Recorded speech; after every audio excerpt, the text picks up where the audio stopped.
Kakasuhan daw ni Senador Rodante Marcoleta si retired Supreme Court Senior Associate Justice Antonio Carpio ng treason. Sa TV show ni Marcoleta, sinabi niya na dahil ito sa desisyon ni Carpio na paliitin ang teritoryo ng Pilipinas sa kaso Magallona versus Ermita noong 2011.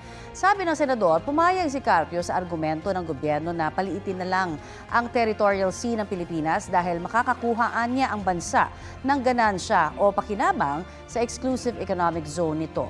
242,000 square nautical miles anya ang ipinamigay ni Carpio.